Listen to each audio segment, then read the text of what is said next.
Shout out to WeAreDenver holding us down on the podcast. We're at the Ghost House Studios. Yeah. So, welcome to the BoomBapTricks. We have a very live show for you today, as always. You know what I'm saying? We're gonna talk a little bit about everything. Talk a little comedy. Talk a little bullshit about politics. Talk about freaking how great our event went this Friday or Saturday. It was a Friday or Saturday. We're gonna talk about cheating. Yeah, we're gonna talk about cheating because La Rae feels like she's focused on it, even though she ain't in a relationship. Like in relationships? Like Kevin Hart. Oh yeah, let's talk about that shit. Yeah, that recently happened. Disappointing. I'm disappointed. Why? La Rae don't have no reason to be disappointed. Why do you expect more from him? Why do you expect more from him? Because he is in the public eye. But what is he not doing? Because he got some little side pussy. He a bad dude now. His wife's 8 months pregnant, and she's bad, and she's funny, and she's. What are you doing? She was supposed to find out. Yeah, I know. Look, these women need money apparently. And Are you blaming it on the women? No. Oh, here we You go. just no. Here we go. Like, you got women out here that's they hustle. She's that's trying their hustle. But he cut her off at the pass and just came clean. Well, yeah, he did. He got out in front of it. You're supposed to do that. Yeah. He did the right thing. It looked like he was gonna cry. He he got caught. He ain't supposed to get caught. But look, this is my thing, man. Supposed to get caught. You ain't supposed to get caught. That's when feelings get hurt, when you get caught. Is that when the feeling? Only because they know. Only because they know. Man. We try to keep it a secret because we like y'all. Wow. This is all coming from Anthony tonight, y'all. This is not me. Y'all finna hear real life shit today, goddammit. All them bullshit ass R&B songs that told you about love, they lied to you. I'm gonna tell you the truth tonight, goddammit. You ain't gonna like it. You like those R&B songs. You ain't gonna like it, dude. Let's talk about our show Friday night. Oh, that was dope. It was fresh, right? Super dope. It was a lot of beautiful ladies in the house. Man, it was and some of these beautiful ladies were the biggest assholes I've ever seen. La Rae, that beautiful. let me ask you something. Why do you have to always be negative after something positive happens, Joe? You're the most negative person that you hear. She's the best. Don't be placating her, dude. We had a bunch of bad bitches at the party last night, and if you're from the hood, you know how it is when too many bad bitches get in one area at one time.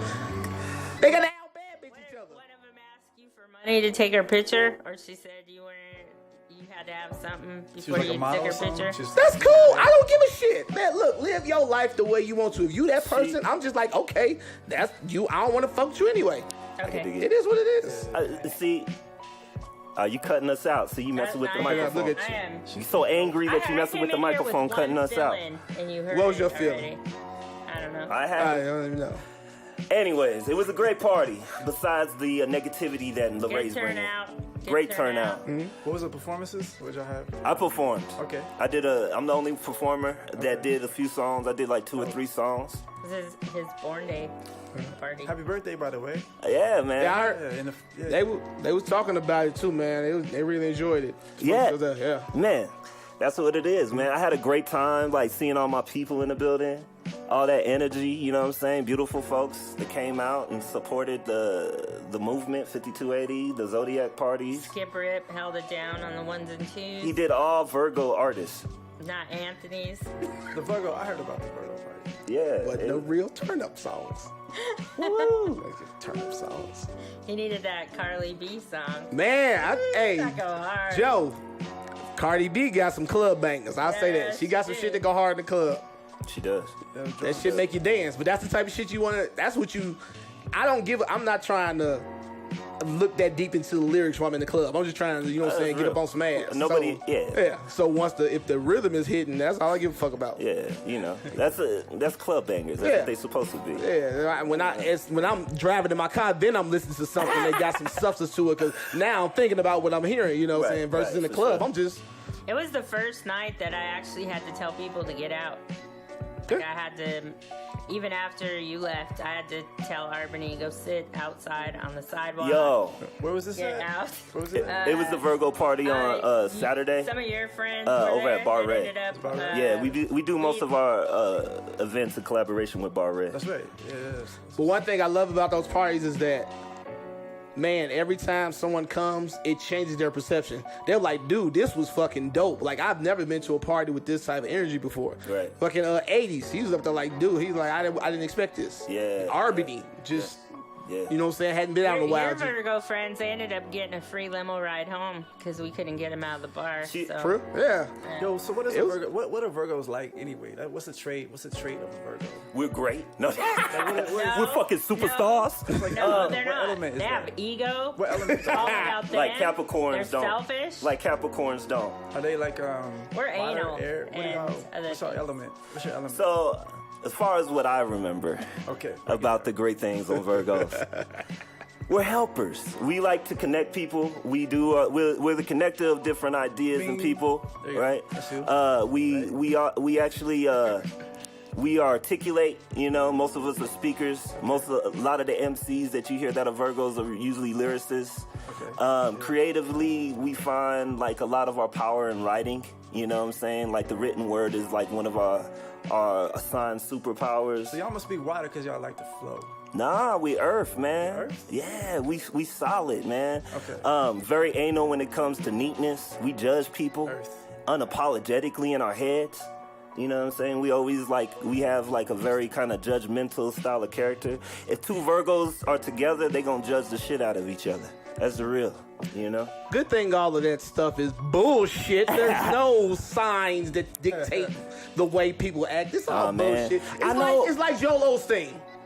Joel Osteen. How we get on Joel Osteen? Okay, explain to me how that's like Joel Osteen. So let me tell you, I would now refer to white Jesus as Joel Osteen. Nice. So whenever I say Joel Osteen, I mean Christian Jesus, Okay. white Jesus. Yeah, he's talking. But within that, why Joel Osteen? Why you compare it to Joel Osteen? Because the whole shit in Houston, where he didn't open up his church, man, and it was bullshit, man. That's organized religion is a hustle. I and agree. you just I got agree. motherfuckers just I agree making a with that. killing off of it. I agree with that. He one of them. I think when it comes to elements are more subtle. You know what I mean? And like all that earth, where your position is in the stars, that's subtle. You can't just like concrete be like, bam, that's it. Right. It's subtle, so it's gonna influence you subtly, and that's like our minds really aren't adept to thinking in those subtleties. And on talking astrologically, right? Yeah. Based off of a Gregorian calendar, or you basing it off of like Aztec calendar or Egyptian calendars, because those signs fall in different, fall on different like levels on that. So You're still dealing with the stars though. yeah, Still definitely. on the moons and stars. But We gonna have to listen to these two educated, conscious ass niggas talk all goddamn show. Man. I see it already. no, that's my new album. Is Interstate, Interstellar. Interstellar. That's the So we got my man Babahfly in the building. Fly Daddy. Fly Daddy, you know what I'm saying? Brother's been so you've been in the scene. Fly Grandpa, actually. You are a grandpa, bro, Not and that's grandpa. real. That's not even talking any shit. That's real talk. You've been in the scene since I was a kid. When I was young, I was coming into the scene and like checking you out over at Herman's Hideaway. Is it Herman's? No, Herbs. Herbs. Yeah, Herbs. Jazz bar. Yeah, Herbs Jazz Bar. Yeah. And then within checking you out at Herbs Jazz Bar, that was the first time I was introduced to you. There was a bunch of people. A long time ago. OGs in the scene. There was like Se7en was there, Ground Zero Movement, Okay. on them cats. It's probably 98 or something like that. Yeah, I was probably about 17 or 18 around that time. Yep. I wasn't old enough to be there, so I was definitely sneaking in there. Sneaking So it into had to the been back like, door, yep. 98, 99, right around that time. So, Back when Denver was a little grimier than it is right now. well, I was actually in like Spokane, Washington this week. Yeah. And it reminds me of Denver like 15 to 20 years Interesting. ago. Yeah. Just because it's a small town, Yeah. politics play probably really close in that town.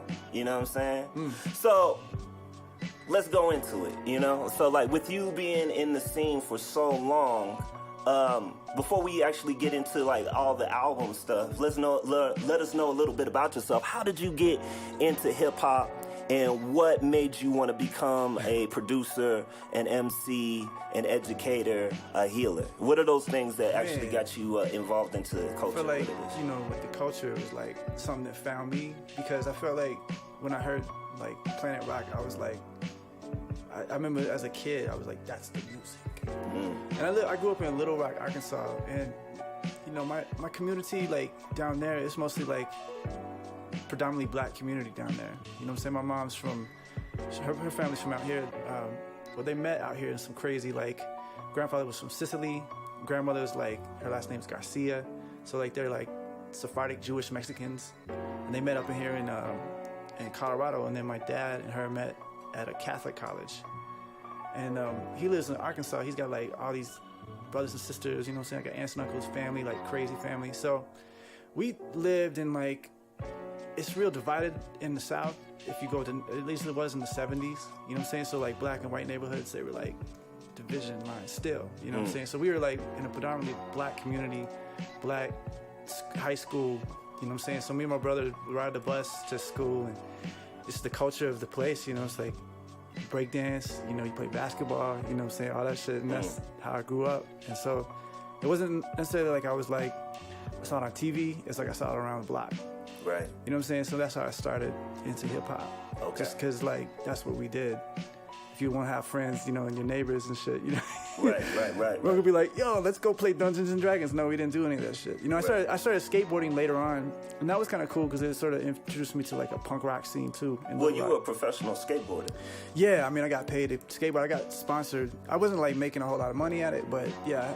I was, so my dad and my mom's, they split, and my dad moved to Tampa, Florida. And so that's when I actually first saw, besides in the roller rinks when I was a kid, a real DJ like cutting 2 records up and shit. That shit just, I was like, that was like mythical to me, you know, that people have turntable skills like that, you know. So like that was like a mythical thing, because like when I was a kid, we used to breakdance at the roller rink, and the DJs were like way older than us. They were like the older, you know, dudes, players and shit, you know, like, and so, but their booth was like really high, so you couldn't like jump up in the booth, you know what I'm saying? But they was like, you know, you could see them doing it. But in Tampa, that's when I saw the first DJ. It was Kenny K, and he was the DJ for Digital Underground. Okay. So I'd be up like, he had a radio show from like 12 at night to like 4 or 5 in the morning. And I'd just be up there like writing rhymes and, you know, just like perfecting, you know, just vibing with it, you know what I'm saying? And so I would go there in the summer, and then in the school year, I'd be in Little Rock. And Little Rock was crazy, like, at that time, too, because a lot of my friends were, like, all the friends I grew up with, and people that I knew became, like, drug dealers and just, like, selling all kinds of crazy, you know, just wild down there. So, like, I was, like, the high school kid that was like, yo, we could be, like, instead of fucking with this, we could put this into music. Let's, like, flip the money into the music. You know, that was always my, like, thing, you know. So that's maybe where my healing art shit came from, because I was trying to be like, not get shot or arrested.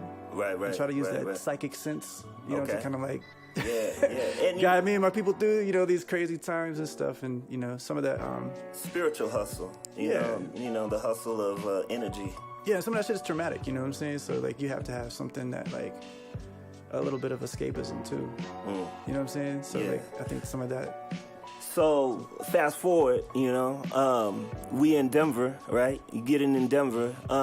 So within you being here in Denver, you founded a variety of different crews out here in Denver. One that I really connected with when I was young was Bugaboo. Yeah. Right? And that was when like Mike Word was really like, I think we were all like 18 or 19 around that time. Yeah. So like around that time, I remember you guys reminded me of like Black Eyed Peas before they went commercial, and like Tribe Called Quest, right? Yeah. So like the root of what you guys were doing was real spiritual, was conscious. You were really rooted in like the actual roots of like the b-boying, MCing, you know what I'm saying? And just be real, and this is just my personal thing, like hip hop when I first moved out here, it was really saturated in like gangsterism, you know what I'm saying, for the most part. So like it was kind of saturated in what was popping in California. Everybody was kind of emulating like the artists that were coming out of there. And then like with you guys, you were cool to me because you were original in your sound and what you were doing. And because of that originality, I connected to the art rather than connecting to the idea of the art, you know? That's you know, it's like I was saying, like, we did that gangster shit, so I was like, shut the fuck up about that shit. Right. Like, shut the you're an Do you feel you were past it by that time, that era when you guys really started coming together? I had some, my brother got almost killed.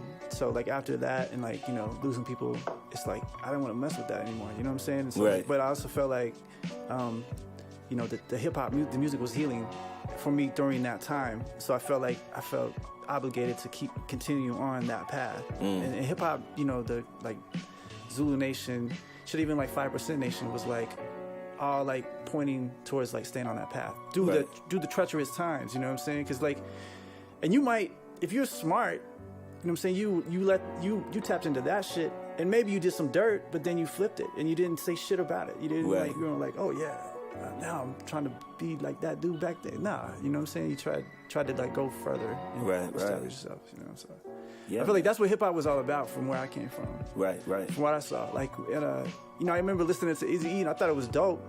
But also reminded me of just like how shit was, and I was just like, this is, you know what I'm saying, this is fucked up. But I mean, I feel like the world needs to hear that. You have to hear, like, I feel like what you do, what I do, a lot of the community that we come from, it's a grassroots type of art.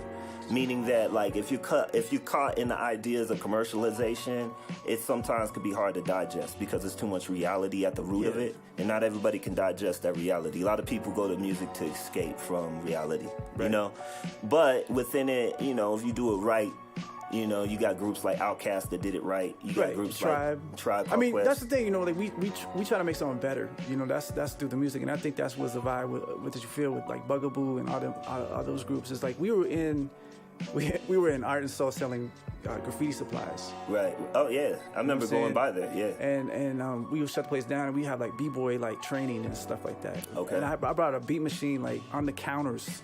Yeah, I remember. We had a beat machine, and we had the two turntables on the counters. So when you walked in the place, it was like you saw like the turntables, the beat machine, and the cash register. So give people a little context, because I feel like that's hip hop history here in Denver. And Baba, also, you guys have to realize too, Babahfly was here during like the actual like evolution of the hip hop scene. He was at the beginning. Like, yeah, some of it. I mean, Brother Jeff was doing a lot of stuff like prior to what like we were doing. But we went to like the Mercury Cafe. You were the next generation up from that generation. Like Kingdom, Chill, Spellbinder. Yeah. The way I got into that was through Raw Foundation, because I was doing a fundraiser for my brother who almost got killed up on the hill. Yeah. In Boulder. Because it's crazy because I left Little Rock. I told my mom this already, so I can say it on the air. I left Little Rock a day after a shootout. Okay. In Little Rock. Little Rock. Yeah. Okay. So yeah. We shot up a club. Like, it was crazy, you know what I'm saying? And then I left, and then I moved to upstate and to the college to Fayetteville. It's hard for me to look at you in that way, though, Baba, just because, like, you sitting there drive-bys. I'm like, what? This nigga did drive-bys? Yeah. I'm part of the city talking like this, you know. It's just some stupid shit you get caught up in, you know what I'm saying? But when I moved up to Fayetteville, I lived in the same dorm as Vanilla Ice, which was weird, you know what I'm saying? In Fayetteville? In Fayetteville, Arkansas. He because you know that Ice Baby, he stole that from the black fraternity up there. And so I ended up working with this dude from a fraternity. I didn't know all this history, but I was like, I stayed in the same dorm as Vanilla Ice, and then there was this DJ that was like of that fraternity. So it was just like this weird, like, I had to like leave. I was like, I couldn't be in Arkansas. So I took a road trip to Boulder. And I just saw, like, of course, beautiful women. That's like always a dude's thing, you know what I'm saying? That'll get you every time. Girl, you'd be like, okay, let me set this up in my head, you know what I'm saying? So I moved the next semester, and I moved up here with a turntable, drum machine, all that shit, like all my production stuff, and just ready to go. My brother gets hurt, and then I was doing a benefit show for him, and I ran into Soul Power, Black Hood, and Lamont. And all them from Shuns. From, Raw Foundation. Yeah, the Raw Foundation. They were like, yo, you kind of remind us of our homeboy Joaquin. Okay, I know Joaquin. You and Joaquin were like the same style, y'all both like some, artsy, Tribe Called Quest type of dude. So, like, we go with, so they actually, like, they put us on the shows at Mercury Cafe as a group. So like Soul P would produce the beats, you know what I'm saying? And we would just write rhymes and like. That's who I started out with too. Was Soul Power. He was my first producer. Definitely, like they say, foundation, raw foundation. That's their foundation. And so that's how I got in those spots. And then I met DJs that like Tim Buck and this dude Meek, and then Gypsy worked at the Mercury Cafe. So all these rappers, what's his name? Keith, rest in peace, Keith Brown. He's down with Roadside Prophets. But I met all them dudes in that kind of cypher. Even Panama Soweto. Yeah. Like we're all in that cypher, like in that kind of like open mic.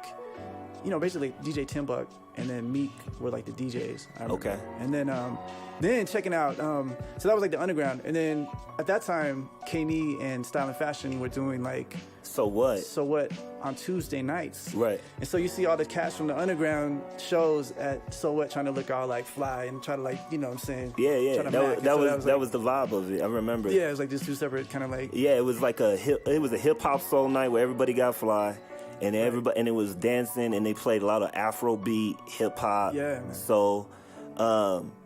Yeah, man, like the root of Denver hip hop, I think is always an interesting thing to kind of go through the history, just because, for one, most people who don't live in Denver, and we're talking to a Houston audience right now, they got very little context of the hip hop scene here. Yeah. Houston itself is rich in history when it comes to hip hop, not just in the chop and screw, but DJ Premier comes from Houston, you know? So like, they're rooted in hip, way more than people actually give them credit for.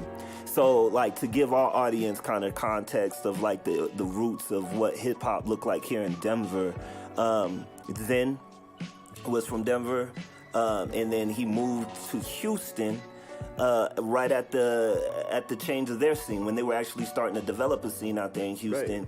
Right. He brought a lot of Denver energy to Houston, it's interesting to see the connection of like, where hip hop is now in Denver. With that being said, what do you feel about hip hop right now in Denver? Like some of the top rappers that we have out here, as far as like Trev Riches. He's dope, man. Yeah. There's a lot of really talented artists coming out of here. I mean, I love Trev Riches' stuff. I like the original sound that we have. Okay. Because I feel like sometimes, cats got this really dope original sound, and then they get some buzz, and then they're like, they don't sound like them anymore. And that kind of, it happens with a lot of groups out here. It's like they come up with like this dope sound. You're like, God damn, it's fire. You know what I'm saying? And then somebody puts them on. Oh, my bad. Oh, no worries. Spilling water here. It's for the ancestors right here. You pouring libations. Libations. Just like I said, bullshit. Spilled that goddamn water. That's it. That's all that happened. It's natural energy. No. Yeah. What was I talking about? I'm sorry. So where the sound is at within the music. Okay, I said, I feel like there's artists out here that like they come original with their stuff, and then they get some responsibility as far as like, okay, now I gotta move. I gotta be it for Denver, and the way I think that we can be it is being ourselves. You know what I'm saying? Because that's like, I feel like originality is always what's gonna like keep you going. You don't want to be the second guy that did that style. You want to be like the first dude or first lady or whatever that did that. And I feel like that's like, True. That's where. Totally agree with you. So I think I throw that in with Denver because I think Denver has like a unique sound, but I feel like there's a tendency, just because like we're like we're like a desert. We're not so much anymore, but our mentality has been that like we're like a desert, so we gotta like think about the east, the west coast, whatever like type shit. Right. If we just come like with what we got here, I think there's something actually pretty legit. Thank you. Sorry about that. What's up, y'all? How y'all doing? I see you, man. Forever woke. So within that, I think one of the things that I really appreciate about you in your career is like, how old are you now? Do you mind elaborating on your age? Oh, yeah, 43. 43 years old. So with you being 43 years old and being in the hip-hop game, one thing that I always appreciate about you is your ability to always evolve, right? Yeah. I feel like most cats that I meet that are like within their 40s that are still doing hip-hop, they still sound like what they did when they were 20. Right. Meaning that like their sound didn't evolve. They're still trying to like sound like whatever era they came from. Yeah. And one thing I really appreciate about you is that you're a true musician within hip hop, right? Yeah, I think like a lot of these cats, they end up emulating because there's a lack of musicianship that goes into their art. And also, I like, diversify your funding too. Thank I you, do a lot of Miles. education now. You know what I'm saying? Right. So I don't gotta be like, I don't gotta put a track out that sounds like everybody else so I can get that little butt. You know what I'm saying? I mean, I might do it just to do it, but like, I'm not gonna. Revenue streams can go different than just being on top, trying to fill that little hole. You know what I'm saying? Because if you think differently, and I think that's the thing about, I always teach about hip hop too, is like we were hustlers too. We weren't just like, it's the root of what it is. You know what I'm saying? If you go to the same block that everybody's going to and try to sell the same shit that everybody's selling, you know what I mean? Like that's dumb. Like you gotta like kind of diversify yourself, That's one thing that I feel like needs to be like more emphasized within the elements of hip hop. I think that like people always like wonder like, how do you move the way that you do? How do you get the things that you get? And it's because I'm a fucking hustler. Right. And that's one thing that I learned from freaking hip hop that, that I admire in different artists. You know what I'm saying? I see that in yourself. I see that in Harold James that was here not too long ago. That brother's a hustler. And really seeing like the ability to be able to evolve because your hustle has to evolve. If you're still doing the 1985 hustle and we in 2017, then your ass is going to stagnate. And there's a space, like, what's the name?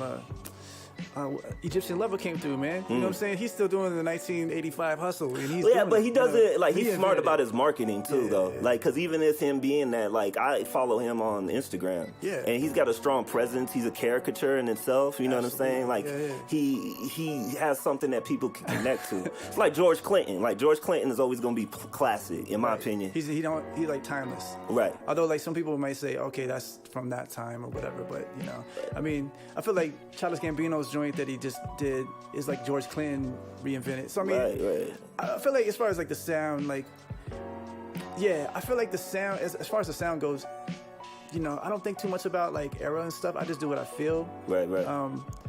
So I don't really get caught up in the label of what that era is. I mean, right now, like this is some shit I'm doing right now. Is I just got like an Octafuzz shit for a bass guitar, and I got all the Prince's drums. Oh, okay. So I'm like doing all the Prince's drums? All the drum sounds. Yeah. So I'm like working on this project that's like dumb, you know what I'm saying? Like just doing some shit like that, like with some guitar, just production wise. So let's get into the project. So what's happening right now with the project, and like what's dropping? What you about to release up on us? So what's going on right now is a bunch of radio play. I'm getting 102.3 is actually playing it. Okay, dope. I gave it to them on the 25th of August, and they played it every day since then. And they have like a three-day break, and they'll play it like throughout the week, and they have 3 day, so it's like been playing constantly through rush hour and through the lunch hour. Very dope. So I'm just like, what are you doing? That stuff works, man. I'm like, okay, it's working, because like that was my plan, is just hit radio really hard.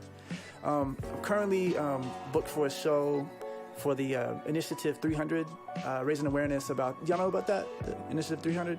So it's like raising awareness. It's on the ballot initiative to require all new buildings downtown to have 20% of green space or 20% solar panels. Okay, very cool. So it's like an initiative on the ballot that, some partners of mine, they got it on the ballot, so I'm very supporting cool. them. So very that's cool. my next show. What's the name of the movement that they're associated with? It's Initiative 300. I didn't get the email yet, but I know it's the Initiative 300. Okay. So it's on the new ballot. We're doing it October 7th at the Mercury Cafe.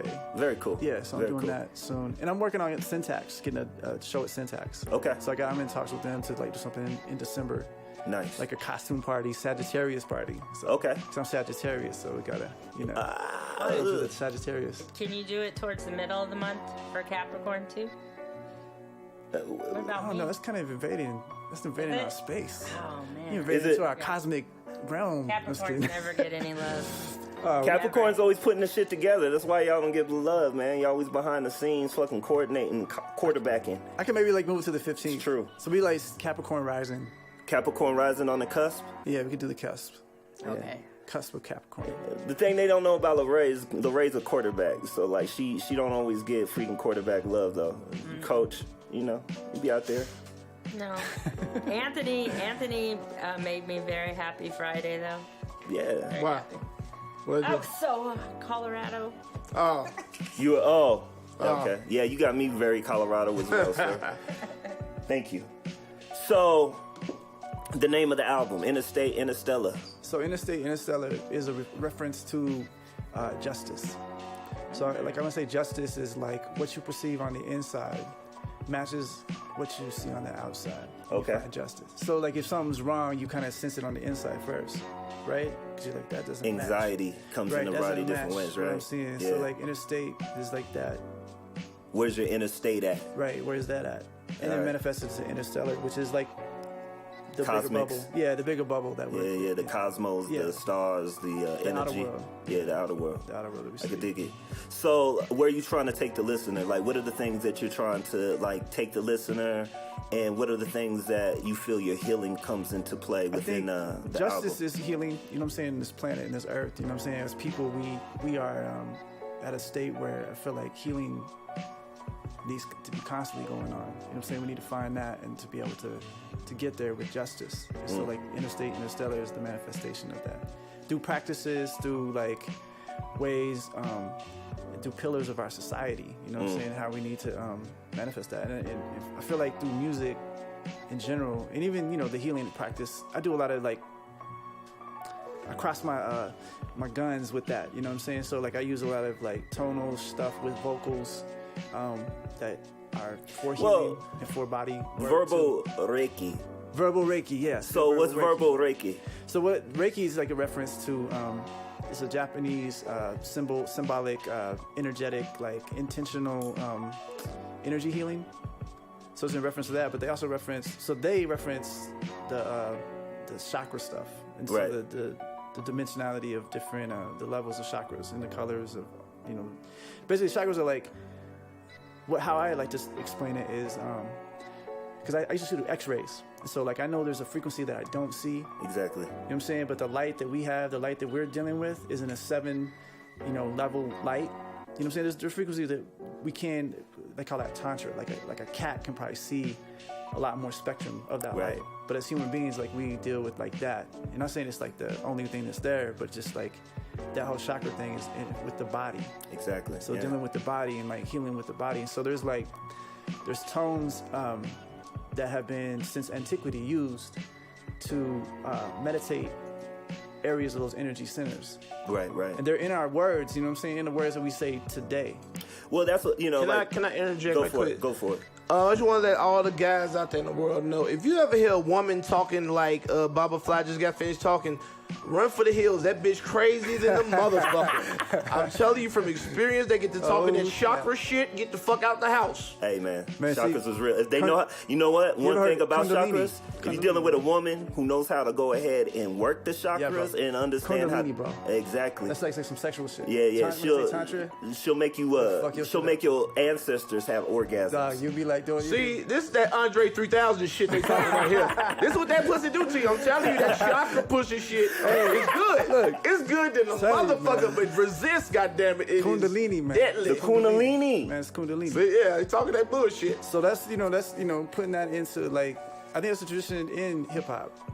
And it's interesting to talk about the Get Down because like one of the characters there was Rumi, which is like the mystical poet. Exactly. And that's all like all that stuff is dipped into the same kind of thing. You know, it's like, Eastern practices within Buddhism and all of that. Yeah. Well, like that, that's it's amazing to me. Like I watched this Sufi documentary about how they do the music, and it's like it's a similar situation because you have like Islam and Hindu clashing, and at markets, you know what I'm saying? People are like Muslim or that Hindu, you know what I'm saying? It's like they don't know if they can get along, but the Sufis came in and they just like started just popping on their asses. And then all of a sudden everybody started just going, just creating this wave and ripple, and like there's nothing to be said. It was just like.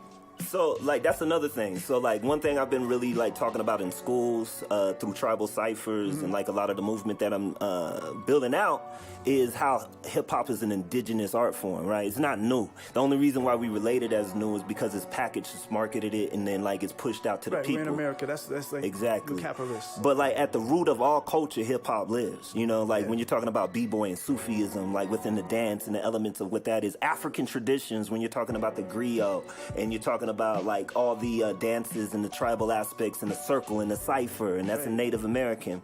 So like within it being an indigenous art form, do you feel that like the ways that it's pushed out, packaged, and put out to us now, do you think that there's still any of that root that's still in it. Because I agree. I think even within the commercialism, my personal opinion, I feel like there's still a lot of that root in there. Right. But I wanted to hear your thoughts on it.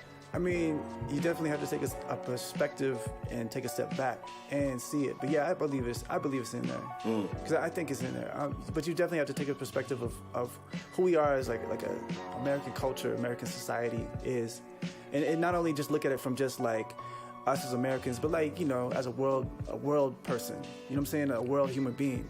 Like just to have that like nationalism and be able to go beyond that, and then I see it. Okay. You know what I'm saying? Yeah. So it's a thing that we have to like kind of have that perspective of to really get to there. Because I think there is like, you gotta be like, okay, it's a capitalist, you know, we're in a capitalist society, and there's gonna be like, people are gonna do this for that reason, and so it's okay. It's still rooted in, you know, some of the tribal stuff that we're talking about, the indigenous thing that we're talking about. And I don't think like, I feel like this is such a propaganda thing to shift either to one side. Okay. So, like, to me, the definition of propaganda is us and them. Right. And it's just us. It's we. You know what I'm saying? And that's when you like chakra level. When you reach that we level, that's the 7th chakra, right? And so I feel like we're like as a society about right here on our throat. We're still being like, oh yeah, you know what I'm saying? We gotta figure that shit out. So like, especially in the Western culture, it's like that. But we gotta go higher and just understand. And that's when you have that perspective. Yes, I would say yes. I don't know. That sounds like some all lives matter shit. All lives matter. Yeah. Do all lives matter? Or do black lives matter? Well, okay. You're right on that. You're right on that. I think that, like, when we go back... I get what you say. I understand. No. But no, that's real, though. Because on the activist level, like, when you're talking to an artist about activist activities and the ways we approach activism versus Black Lives Matter, or like somebody who plays in a political arena, it's a different thought process. They're more analytical. You know what I'm saying? They're talking about the policies that they're trying to pass. And that's where, like, the artists and the activists, even you, within which you address online, you know what I'm saying? Within patriarchy, feminism, which you talk about race relation lines, it's needed because motherfuckers are scared to talk about those things in real time. They all think what you say, but you actually say the things that everybody thinks. It's a manifestation of that, you know, because you can just talk about it all the time, but like if you can't like reach out to another person, of, you know, if you can't just be like level with anybody, it's a problem. I agree. I mean, if you just do it selected, it doesn't make any sense, you know. No, I totally agree with you. I feel like there needs to be, I mean, like, thinking about, like, a Dick Gregory who passed away, or thinking about, like, the way that Bob Marley utilized his art to engage his community within the political split that was happening in Jamaica, you know? You see Jim Carrey?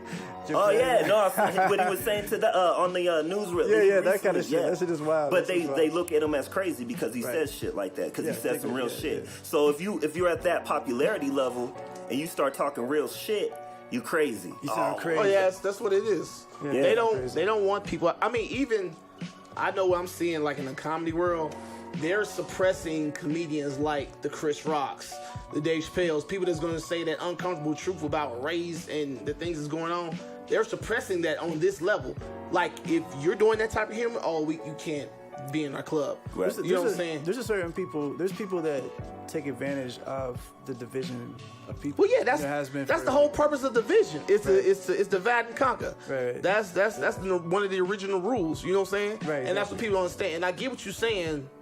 Is that it's a we thing, but it's some individual shit that needs to be fixed before the halves can become a whole. Right. You know what I'm saying? That's what I'm talking about. Like, you know, as a society, we're about right here. Right, at the vocal. Yeah, But that's also part of the conditioning as well. Turn us against each other, then I don't know what you're thinking. You don't know what I'm thinking. They can tell us anything. Right. Is really what is going on now. They're giving you this access to the world, but you're choosing to close yourself off. True. Yeah. I feel like where we were at within the Obama administration, and not to say that I'm pro-Obama, because I'm not pro anything when it comes into the president. I'll just, you know, he's a figurehead. Yeah. But when Obama was in office, there was a consciousness that was happening about America. And anytime, like when you think about Jimmy Carter, right, in the late 1970s going into the 1980s, right, Jimmy Carter was a very progressive president during that time. Very progressive, especially when you think about Nixon being in administration right before Jimmy Carter, right? Yeah. And then right after we got to this high consciousness with Jimmy Carter being in office, we got Ronald Reagan. It's obviously going to be that switch. This is what I believe happened with Obama. I believe, just like you said, presidents are figureheads. Right. And I believe nothing's going to happen at that level unless the powers that be wanted to happen on that level. So I believe they put Obama into office because they wanted the country to come together for a specific reason. But I think they underestimated just how racist people in America were. Right. I bet you the people up top was like, God damn, these hunkies are racist as fuck. Well, it wasn't supposed to go this but crazy. They trained them to be that way. But I just don't think they really thought that it was going to be that type of backlash. I don't know, man. I feel like they didn't know that. My point is though, like when we say they, even the disagreeable, evil people, you know what I'm saying? Giving them that power, I think that's what I'm trying to say is like, they ain't got that power from me. Right. We, you know what I'm saying? I mean, you can be like that, but in the reality of reality is they do have the power. Well, soft you power, can be like, you can do the spiritual things where I'm not going to give them the power of energy, but like they have the fucking power. You have to look at it logically. We're talking like soft power and hard power in here, because I think you were talking about hard power. So like, elaborate on soft power and hard power. Soft power is like, I would say like a feminine aspect of power. Okay. Hard power would be a masculine aspect. Everything that would go with like soft power is like a feminine. And you can't say your mom is not powerful. You can't say like your grandma's wisdom or what all that shit. That, we have a tendency to say, because we are in an arena type, we got stadiums built as a pillar for our society. You know what I'm saying? We got like gladiators fighting as a pillar of our society. Right. Yeah, it's just hard power. It's replaying itself. That's history. Yeah. Just like the Roman Empire, all that shit. Everything gets redone, man. Right. Just in modern form. It's the cycle. It's the cycle. It's but people don't. But it's always about. To me, it's always about the fight to like come together. Right. You know what I'm saying? And I feel like for most of my life, you know what I'm saying, I feel like I want to be compassionate and I want to have that. It's worth it more to me to like. You know what I'm saying? Like, what are we trying to like gain? What is this shit? It's material. So shit. Do you feel that? So I'll put it this way: within like community activism and the divide and conquer within race, right, between the white and the black, within that, you play counterculture on that. Meaning that, like, who you are, your son is mixed, right? Your oldest son is mixed. Within that, you engage in hip-hop culture, right? And then within that, your pops, he was an activist as well, right? He runs a radio station. He's a Green Party dude. Yeah. Right. Yeah. Radio station in Arkansas. And he advocates... He was a politician for the Green Party. He was on the city council in Little Rock. Okay. Trying to get him to put more money into schools and less in prisons. Some crazy, wild, radical stuff like that. Was he the main reasoning that you engaged in activism, or is that just something that's always... I think so. Just hearing the conversations. My dad was very, he was, grim as shit about the environment, though, man. He used to drill us, you're not going to be able to breathe, and, so I was just, I try to be like, Daddy, come on, you know what I'm saying? Don't be drilling us, but he was, real adamant about the earth. Okay. Back when we were kids, he saw all this stuff way ahead. Right. He already seen the ripple effects of what was about he was to happen. oh man, y'all don't even know. He's reading all these statistics. Nice. He's telling his kids grim story. We about to die, y'all. Yeah, exactly. You'd be like, Dad, come on. Let's have dinner. Yeah. You know what I'm saying? So, but yeah, you can't avoid in Little Rock the racial thing either, because it's just it's funny though, because I grew up in a very, like I said, most predominantly black community. Okay. Yeah. I didn't really think, I didn't know what, you know what I'm saying, I didn't think about my neighbor's skin color when I was a kid. Right. As much as how it seems different now. Okay. You know what I'm saying? And I feel like, people were like, oh wait, you live on this side of the neighborhood. I remember there's this girl, her name was Wendy, real cute girl, white girl at school, and the teacher was like, y'all, everybody stand up who rides the bus. And so I stood up, and she's like, no, that's the black people who stand up. And, oh man. And I was like, what's this girl trying to say? Like, you know, like, what do you, like, what's the difference? You know what I'm saying? Like, I don't know. It was just like, it just struck me as like, oh, wait, there's like a division here. Right. You know what I'm saying? I started hearing that from the society that I started to get into. It's interesting. So you can't avoid that in Arkansas if you're a conscious mind. Right. And I remember, like, I mean, there were whispers in my neighborhood about KKK and burning crosses. Right. You know what I mean? And I was scared. Like, I didn't know what that was about, but there was whispers amongst children about, like, crosses being burned in front yards and shit. So, like, I was like, it seemed evil to me. And when they said it was because they were, like, you know, doing it because of race, I was like, that's fucking crazy. I was like, this is, you know, it scared me. You know what I mean? Like, it was, so I guess, like, as a young kid, I was like, and knowing the history, too. Of the country. And that's what I feel like, there's a lot of, like, healing that needs to go on. And then the back and forth with the presidents, you know, that they play, that is played on us. I say they, you know what I'm saying? But is played on us is, I mean, I feel like even Donald Trump is bringing awareness, just like he very Obama much is. You know, people are getting more woke with him because they're like, it's the fear factor. You know what I'm saying? Like, the fear factor's waking us up. I feel like Trump has opened up and woken more people who weren't engaged in activism to be engaged into like, I gotta be about something, because I'm not gonna drown with this dude being at the head of the ship. And you see the illogicalness of it, right? You know what I mean? Just the idea of it, and it's more blatantly illogical. Yeah, I mean, it's blatantly illogical, but it also shows the harsh reality of, like, how ignorant America still is, you know? And I think it's an important reality to look at, because I feel like, and this is just the truth of how I feel, Obama was nothing more than smoke and mirrors for most people to get caught into. True. Granted, he was progressive, but we found under the illusion of his progressiveness that, like, America had progressed as well. I like my black grandchildren to look at his face and be like, I can be that. That's what I feel like. That, you know, that for me is like a lot. For my son to be like you could be president. You know what I'm saying? You know. So with that being said, do you believe in the system? Do you believe in the actual structure of the system? You know, you read that book Animal Farm, right? Yeah, I've heard of it. I've never read it. So like the whole concept is like the animals take over, like they escape from the humans, and then there's certain animals that start to walk and like talk like humans, and they're taking over and after they have. So it's hard for me to call it. Like that's why I'm not a politician. I mean, I believe in permaculture. Okay. I believe in systematically. Because permaculture is a form of systematic. Right. Yeah. And permaculture, if you notice in permaculture, where the borders are is where it thrives. Like if you look at the borders of anything, like your yard, you look at that, and all these damn weeds are growing in those borders. Right. So all the borders that like, that's where the wealth is at the borders of stuff. And so the permaculture kind of like the sacred. What's that sacred flower joint? Right. That's like a permaculture sign. You know what I'm saying? So all the borders that cross over. Flower of life. Flower of life. There you go. Yeah, that joint. Yeah. So like I believe in structural like that.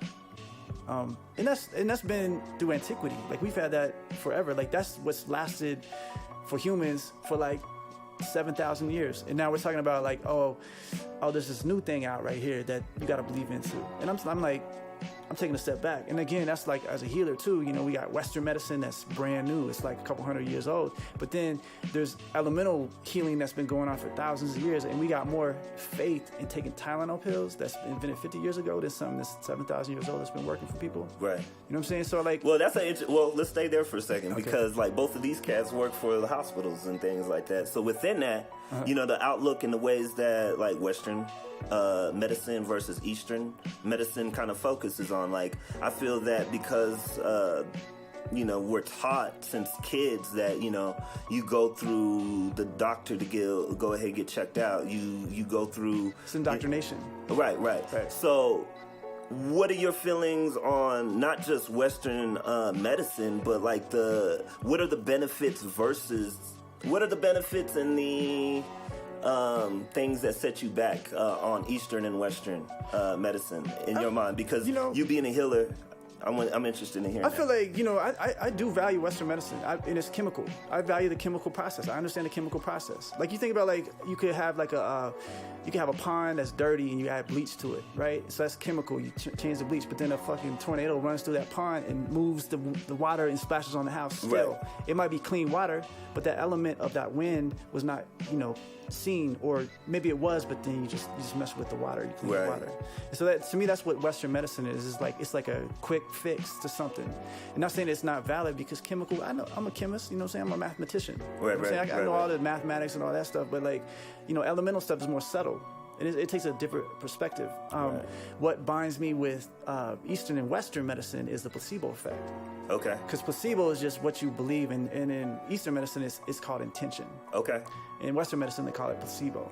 So if you look at, like, shit that they measure, like, with logical science and shit, right? They're always like, oh, well, the placebo effect. And, like, they just brush it off like placebo. Nobody, who cares about that?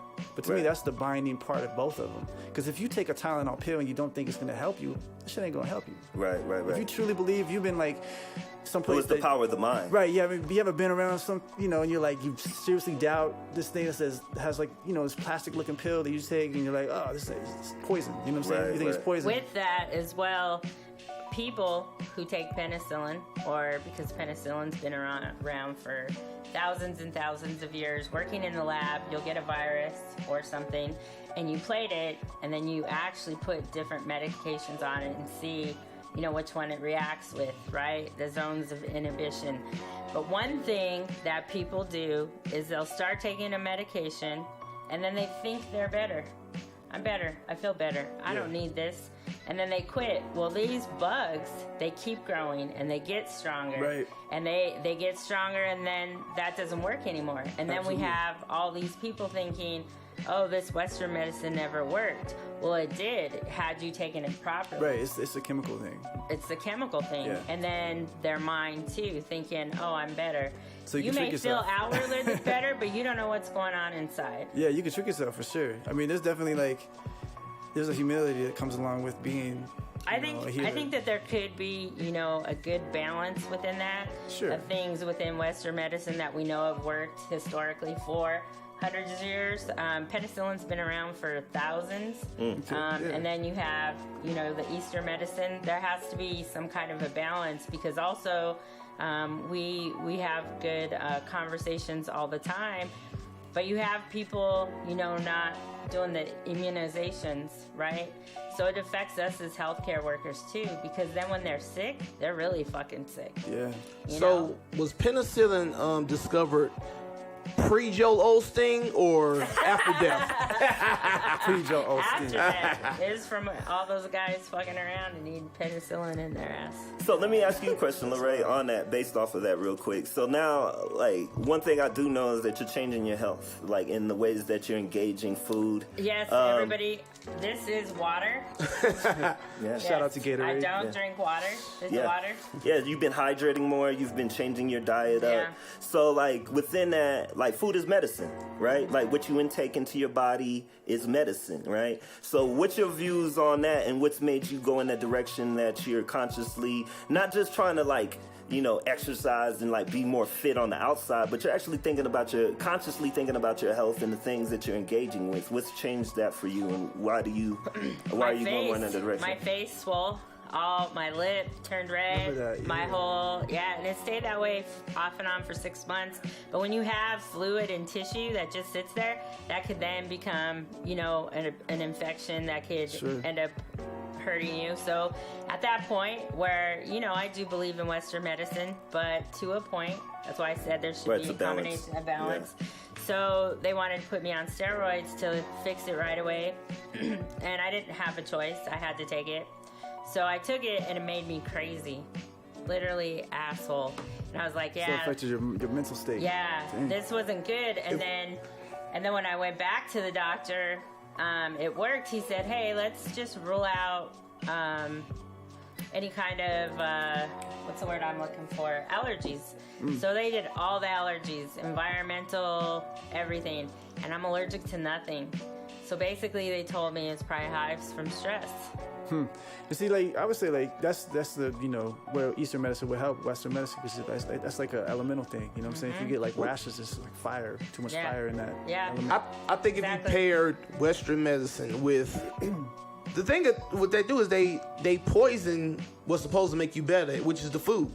If we could get whole foods grown appropriately, we wouldn't need Western medicine like we need it. I totally agree. Because I agree. So I actually went and bought the turmeric, some turmeric and pepper like face deal to kind of help with the inflammation. And then, like Anthony said, I've been going to the farmer's market every week, buying actual food that's grown and learning like different oils and cooking right.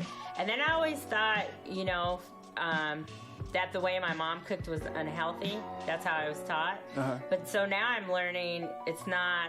She cooks super healthy. Right. It's just we ate too much of it. Right. It's the balance. It's the balance. Yeah.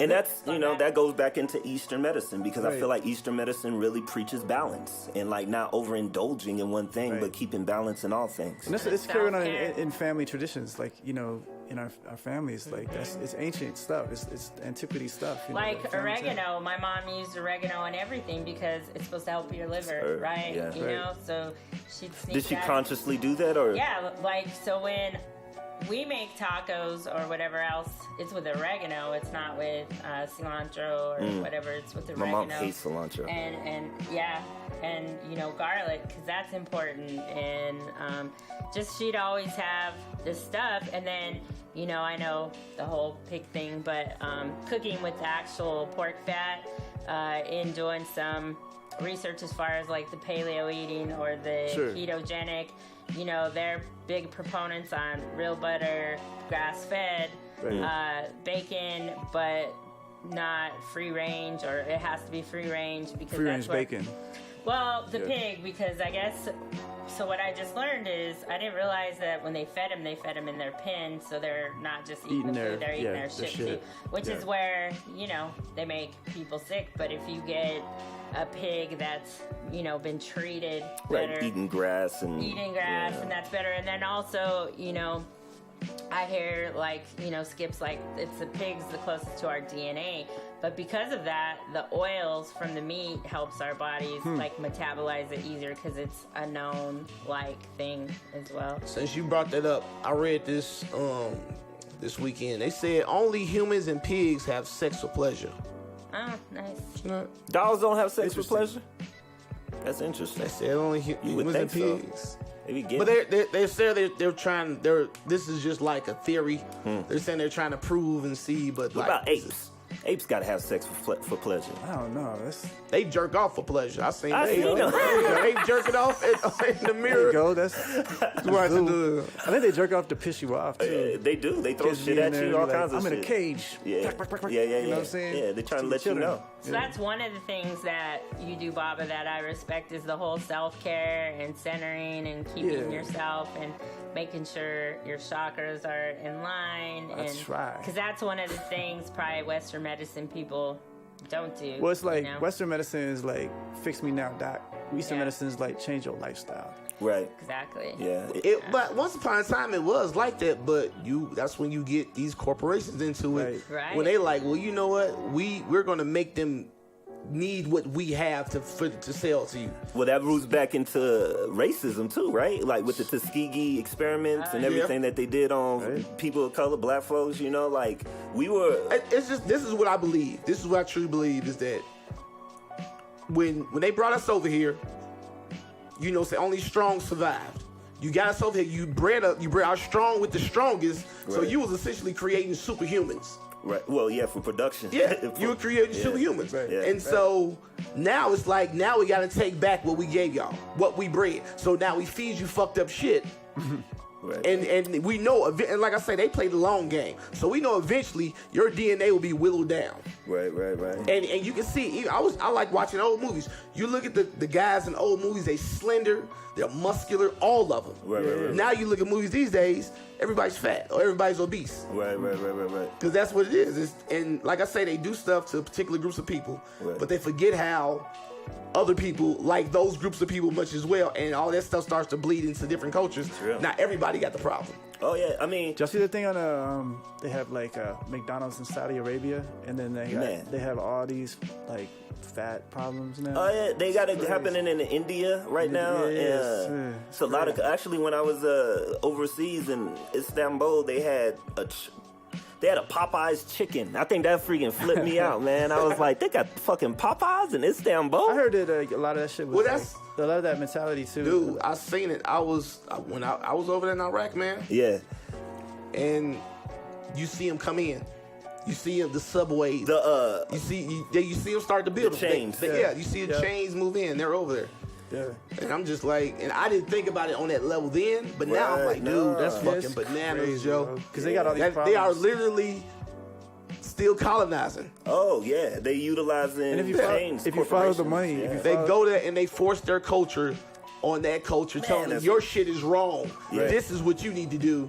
No, that's real talk. And if you follow the money, it's like a lot of the people that put the food on the tables are also putting their money into investing in pharmaceutical companies that help you from. They just expose Dannon, and they have the cancer. They're supposedly like proponents for cancer, but then they're giving someone their money that's causing cancer. Right. So, oh yeah, of course, that's going down. Yeah. It's an economic thing. Oh yeah, and it even plays into the school to prison pipeline. Like most of these corporations, they even invest into the. There was that whole like thing on rap, with gangster rap when it came out to like invest in private prisons and get more gangster rap. Don't put out Public Enemy. Don't stop that. Let's put out I'm a thug. Right. So that happened. I mean, I saw that before my eyes. That's like the era that I grew up in. It's like right. Wow. You were there to see the condition, like when it was starting. Right. You know. Right. So like within music now, right? Do you feel that your music is something that fits into the norm? Do you feel like your music fits into like where music is at, hip hop is at? Where do you feel you fit in current? As far as the trends. Just in general, generally where music is at right now. I feel like I'm reluctant to fame. Sometimes I want people to enjoy my music, but I'm not like I'm reluctant to like bask myself in fame. You know what I'm saying? So I really don't pay too much. I want money. You know what I'm saying? To survive. Right. But I'm not gonna. I'm gonna diversify my game, so I'm not gonna be just succumb to just fame, because I feel like that's a mentality that I've seen too many people like fuck up. You know what I'm saying? Being like, I'm famous, man. You know, they're trying to be assholes. I got this sticker on my car that says, "Don't be a dick." I gotta remind myself all the time. You know what I'm saying? Because sometimes you want to be a dick. You know what I'm saying? And like, sometimes you have to. Right. You know. But as far as like trend, with music, I mean, there's a time where I was a little bit more competitive, as far as like trying to be like the hot cat. But like, I feel like I'm so established as far as like what I do to stream my income from music that I don't gotta like worry about that as much. But I do get inspired. So I want to be inspired. I want to make inspiring music. Right. So you listen to everything. I want to reach people, but it's not because I want to like, just reach in their pockets. I'm trying to reach something deeper. My purpose is like not just to like, I have this like affirmation every day, $13 million, right? So I'm trying to get the money, but I'm not trying to like just be on some shit. I'm trying to do something different. That's what I'm talking about, the animal farm. I'm trying not to be like the animals that start walking like the humans. You know what I'm saying? I'm trying to do it different. I feel like if you start to be like, I'm a rebel, I hate all this shit, but then then you're not eating, right? So I'm gonna try to like, my goal is like to be in the club and you saying something that's fucking moving you, right? And it's moving your body. Fuck that, like, that's real. Dualist, you know what I'm saying? Nah, I'm oneness. Right well, here. Look, unlike Babahfly here, I want to be as famous as humanly possible. I want you sons of bitches to worship my dirty underwear, goddammit, and that is what my goal is to be. Yeah. Let me ask you something. But where can they send you the nudes? You can send me nudes to ArmstrongComedy@gmail. You guys have been failing me recently. Come on now, goddammit, send that ass on over. I got a protection vote for it and everything. No, man. Really? Sons of bitches, no. So, like, on the fame, like, we're artists. I'm an artist, you're an artist that hasn't really was never really striving for fame. You know what I'm saying? Sure, Notoriety. Sure. I think it's the era we come from because we come from an underground era. It's not that we don't strive for it. It's a different type of fame. Like it's a ghetto fame, like a ghetto celebrity. That's what I feel like I bask in that all the time. If I lose that, I'm like, Right. You know what I'm saying? But like communal fame. Right, exactly.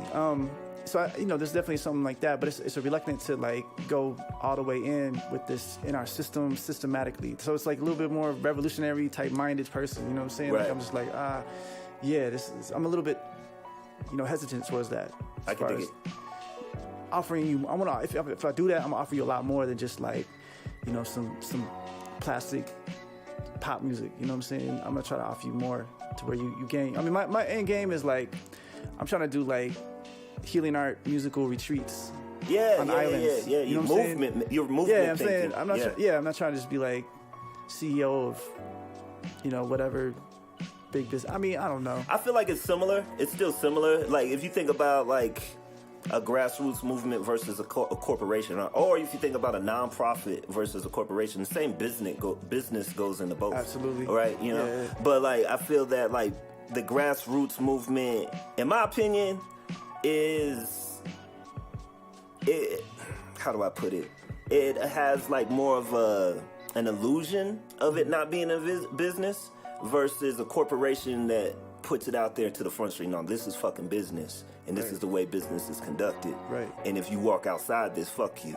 Where in the nonprofit world, we're more like, hey, I love you. Right. But it's not always love. That's even a permaculture or open source economy type mentality too. And so like, I get you. Like, you want people to buy all your stuff. You want people to be, not like your stuff.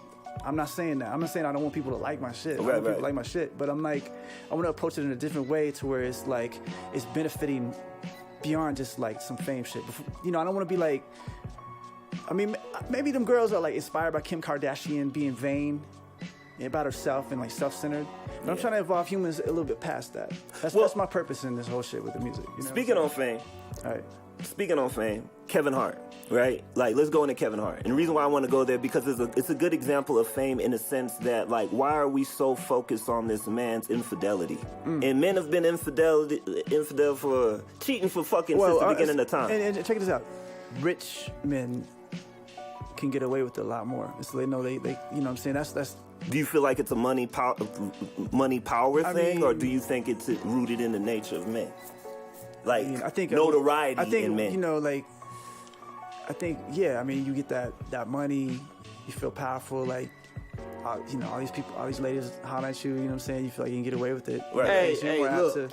Fucking bad bitches come with getting money. It is what it is. Y'all just got to realize. One of the things that I was really surprised with, I think why I was so shocked is I followed Kevin Hart for a long time. You have to. After his first marriage broke up because of infidelity, he tells jokes about it. He actually talks to other artists about it, like it's not worth it. I can never go back and make this relationship work. The damage is done. You bought the product he was selling. That's it. You bought it. That's y'all fucking problem. This the thing. Y'all buy the product that these y'all forget these motherfuckers are entertainers. Right. They're entertaining you. When you see them, that's part of the whole act. They have to give you the whole package because you have to like them beyond their art to give them the amount of money that you're giving them to be who they are. But a lot of times what happens is his shoe deal was he wasn't going to buy any shoes that weren't comfortable and weren't more inexpensive and weren't like he's always talking about. I'm looking at this person. Just like I said, but this is what pisses me off though. Y'all, just because he did, Joe, he was women or what y'all? You motherfuckers that believe that shit.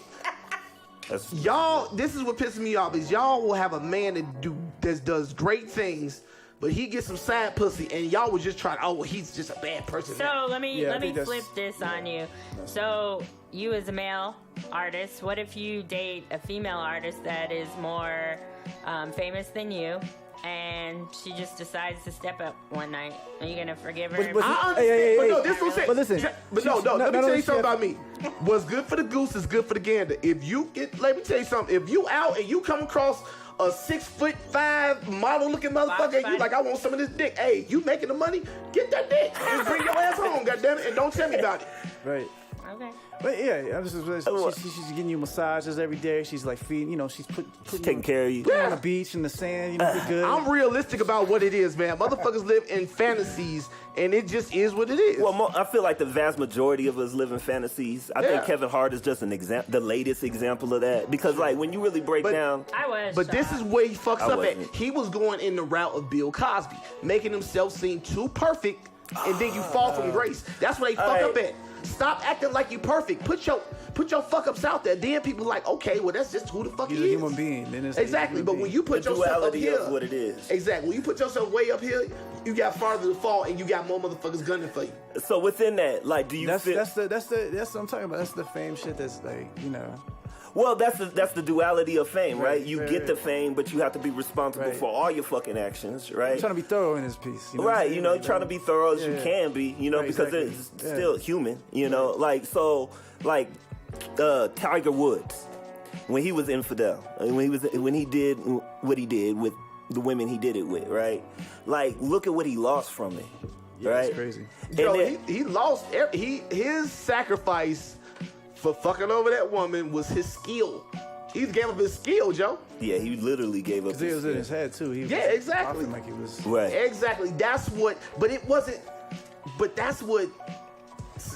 society makes you feel like for doing that shit. Because it is what it is, Joe. I tell people all the time, with money and power, you're going to have, if you got a man that has money and power, there are going to be women gunning for him every day, all motherfucking day. It's going to happen. You might as well just come to terms that this shit going to happen. But that's the flip side of patriarchy, right? Well, I also think, like, when you talk about Tiger But it was the same thing, though. Back in other days when there were powerful women, they had multiple men lovers. Who? They were awarded that because they were powerful women. Name some of them.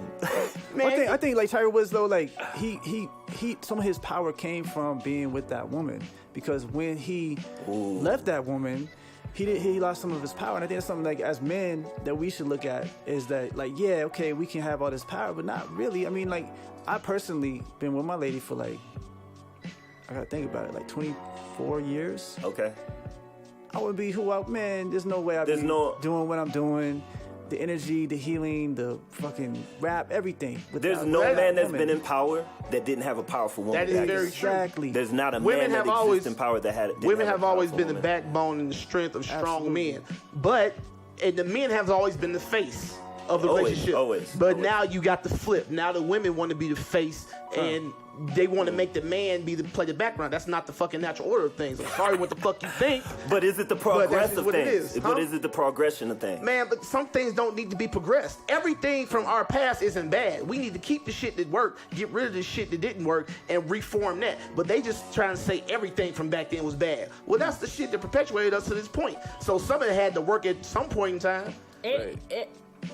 I like what Anthony says, just because for myself, because I feel like as a strong woman that can do anything I want for myself, I would rather have a man that I felt protected with, even if I didn't need him like in the streets, but that I could come home and be like, taken care of. I think one of the hard realities that even like women who are advocating within that feminism and things like that is that even a feminist woman who like wants her own rights wants a strong ass nigga. Yeah. I don't care what they say. They want a strong dude. Like, you don't want no wet blanket. You don't want no dude who's gonna freaking fold over on you. And that's just the realities of somebody who's powerful. You got to have somebody else powerful to like support you. Because you can't be powerful all the time. You need someone there for you. But that's what I tell people. Back up sometimes. With all these strong ass women out here, if you were man enough, you could get her to submit to you. Ooh. But you just ain't let on that level Let's talk on submission, huh? Because that's one of the. To me, I'm finna fuck up. Come on. No. It is a woman's evolutionary need to submit to a man, but the man has to be of respect and. But on that. shouldn't it be in a relationship specifically? Shouldn't it be two people submitting to each other? Well, yeah, you do submit in certain ways, but the man still needs to be the top. He needs to be the front runner of the relationship. We need to get him some Kundalini. I know because we all on this. We all on this. Everything has to be even. Everything has to know. Certain things are just unbalanced, but you balance it out that way. That's just the way it balances out. Is that men are going to be up here. We're physically stronger, so we're going to do more of the work. But women were nourishers. You have the sure. You're the one that looks after that. You nourish everything around you. So we can't be without you, without your nourishment. And we're throwing off that balance, and that's why shit is fucked up. That plays back into systematic talk, though, because if you're talking about patriarchy, that's a Western idea. You know what I'm saying? That plays into racism as well. And like if we going on like. The reason why equal is such an important thing in the idea, it's an idea. It's not real. Exactly. It's not a reality. But the reason why the idea of everybody being equal is such a good thing is because we want to be able to think that we are treating each other the way that we would want to be treated. With that being said, I think that plays into our ego. Equal, I still want my guy walking on the outside. I want him dead before me. Well, those are just basic things that like I feel like are still important. Yeah. But like within that, if we're talking about if we said the same thing about race. And we were saying that we want white people to stay up ahead, and we want black folks to stay right here. You know what I'm saying? Like all men and all women are created equal, so you can't take one concept and put it into another realm just because they're kind of similar. You can't put. Well, it's not similar. It's systematically divides. As a healer, though, like let me tell you this: like as a healer, and I do like energy work, healing shit, and I studied, and the teacher that I studied was like superiority complexes are the root of all disease. Agreed. That's the deal with like. But as human beings, we have that in us. That's just who we are. And that's why people get sick, and that's why people get diseased. Is all I'm saying. So yeah, we do. But that superiority complex is energetically the root for disease. As a healer, that's what I study. That's what I've seen. You know what I'm saying? And like that, the moment that you can get to the equal thing is the healing aspect. What's your thoughts? It had absolutely nothing to do with what we was talking about, but I like what you were going with that. I get what you're saying. I think that we're like the superiority complex really plays in the key when they're talking about women, race, politics. But can it be just this simple? I'm sorry for cutting you. No, go. Like you ain't said too much tonight. Yeah, I want to hear what you got to say. When little kids are born, you know, it's not even a nurture thing, it's a nature thing. Usually male children are always looking out for their sibling, for their mother, even if they're not told to. So why can't it be just as simple as you walking through this earth together equal without superiority, but knowing that this man has these abilities that you don't. You have different abilities that you could bring to the sun table. and the earth. Yeah, I agree with that totally. I think that's where feminism, the idea of feminism, really kind of like contradicts itself. Because, like, in my opinion, and I could take blast for this if you want to, but you're not going to stop patriarchy by implementing matriarchy. Meaning that you're not going to go ahead and like have a matriarchal society that is very much on the same thing in patriarchal society, in the sense that if one power has the power over another person, somebody's marginalized in that situation. Well, it's like the sun and the earth. Okay, like the sun and the earth both create life, right? You know what I'm saying? The earth is more of a feminine type of power because the earth will kind of nurture and bring things up. The sun shines light onto the earth. Exactly. And it's in a rotation that's a larger rotation, not a superior rotation, but larger. Same thing with a father and a mother in the with a child in the womb.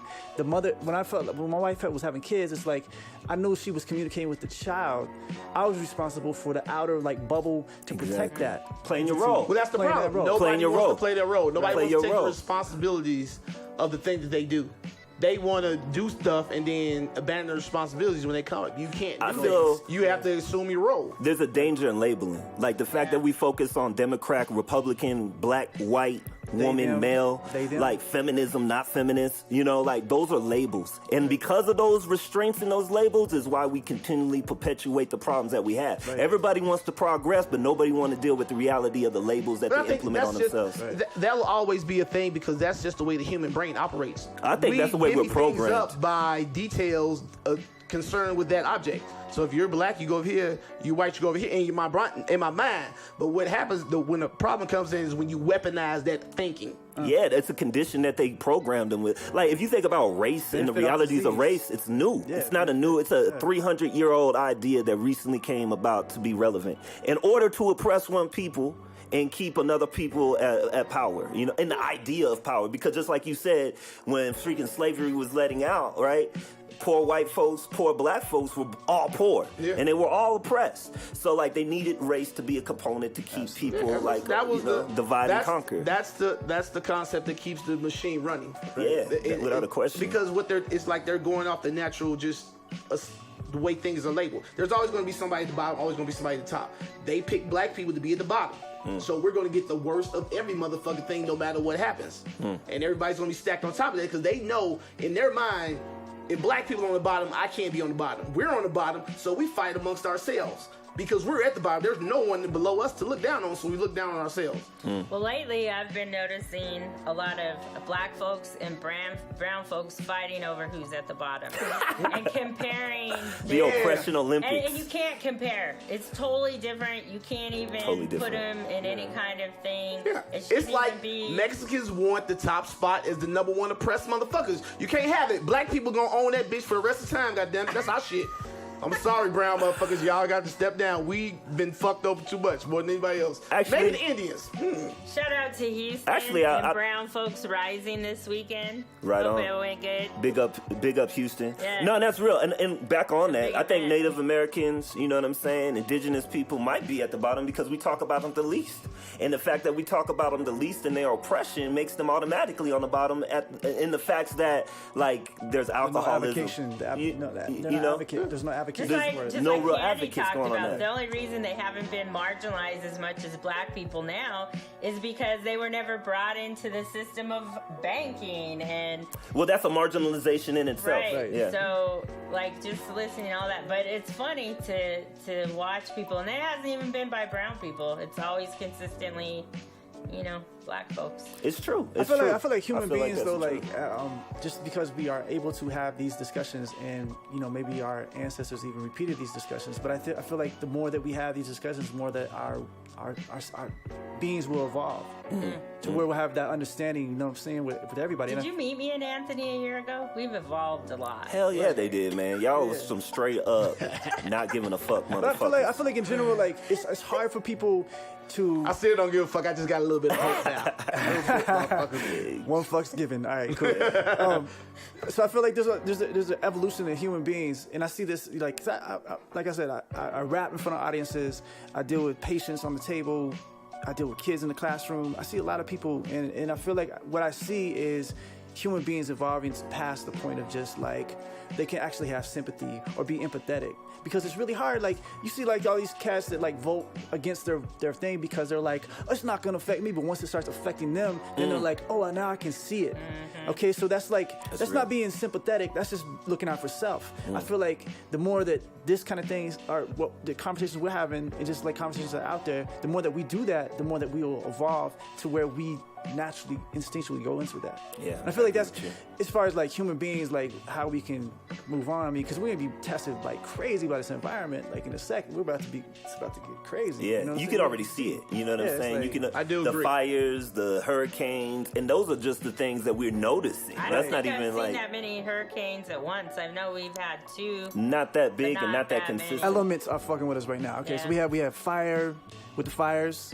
We have wind, water with the hurricanes. We have earthquakes with the earth. We have retrogrades. We always have retrogrades and shit like that. But like cosmically, we have ether retrogrades going on like right now, like right intensely. Now. Exactly. Right now. So within the elements, and since you even brought that up, getting back into the root of like kind of some of the Eastern thought process, and not even that, just like this whole like evolution mindset.